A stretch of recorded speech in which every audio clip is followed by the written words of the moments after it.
Good morning. So what are the benefits of eating more natural foods rather than synthetic foods or unnatural foods?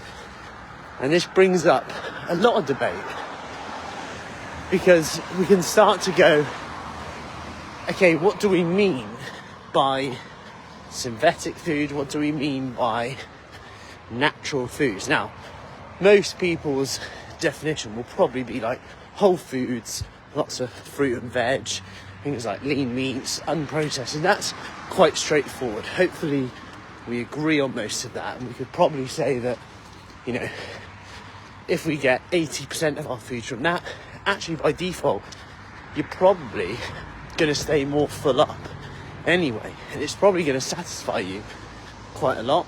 So actually hitting your calories by eating lots of veg, lots of fruits, lean meats, beans, legumes, like I think Mediterranean diet is going to be a good thing. And then if you've got 20% of quote unquote processed, synthetic, as the words they use, that's probably going to be absolutely fine, and might even help you hit your calorie target, which then brings into another debate as to what does processed, ultra processed synthetic actually look like, because you could argue that olive oil is processed, of course not ultra processed, but we could say that, oh, but there's lots of chemicals in certain foods. But then you look at tomatoes and they're high in methanol, but they're a natural food. And you could go round into the chemistry and it can get quite confusing. But if we think Mediterranean diet in general, 80% of the time, you're probably going to be doing pretty well. And weighing up the pros, cons, he then gives you, the 20% to play around with, be a bit more flexible within your calories, which is probably a pretty good ratio to do. But that could also be changeable. For example, you could go 70-30 during periods where you're eating out a lot, but that might help you stick to your plan a little bit more, whether that is a protein shake, protein bar, a bar or something like that you like to have.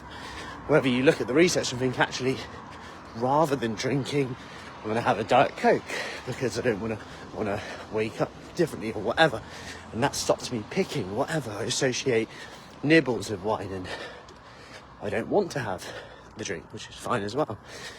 And if you look at research on diet drinks, they actually are quite promising regarding weight loss plans and sustainability, because people often feel like they're having something. I'm not saying add that in, but I'm talking about there's almost got to be some level of flexibility, otherwise you'll probably want to hate it.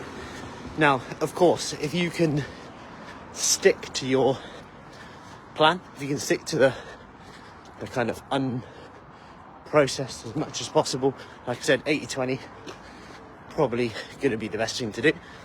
But what I'm also saying is, don't think that actually having some of these foods is going to be the end of the world and you have to be on it or off it, because I can feel it already going into that all or nothing mindset. Morning, Jill. All or nothing mindset.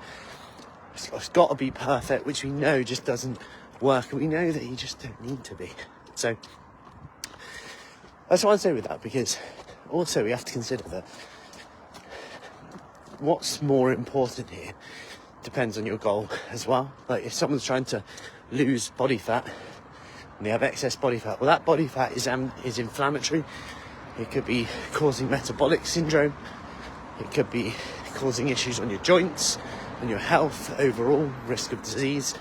So if having a little bit of that processed food helps you stick to a calorie deficit, even if it's the 80-20 rule, then for me it's probably a good thing, because actually the research on some of this processed stuff in moderation is that there's not really a problem. And in fact, I'd throw it out there that the excess body fat would be doing more harm than the potential harm of having a little bit of processed food. So it's about that balance. In an ideal world, yeah, we all eat 100% whole foods.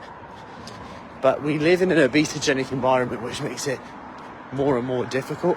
And I guess the key thing is meeting you where you're at. Like, let's look at what changes you need to make, for example. And knowing that you don't have to be perfect can be quite refreshing as well. And looking at what's the alternative. So when you make a decision, what's the alternative? Okay, if you normally have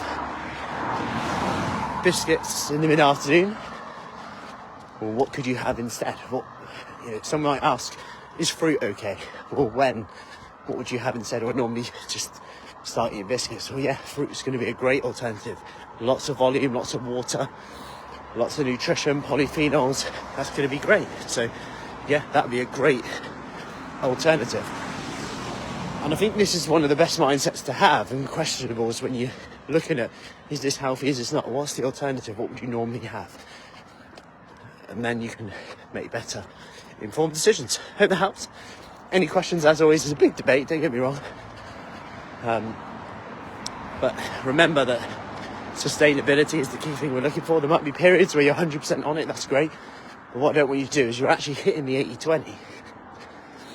But you feel like you failed now because you read a book that said processed food's really bad, any chemicals is going to kill you, when actually probably going for a little jog and a walk on the side of a road is probably a lot worse, because I'm breathing in loads of fumes and whatnot.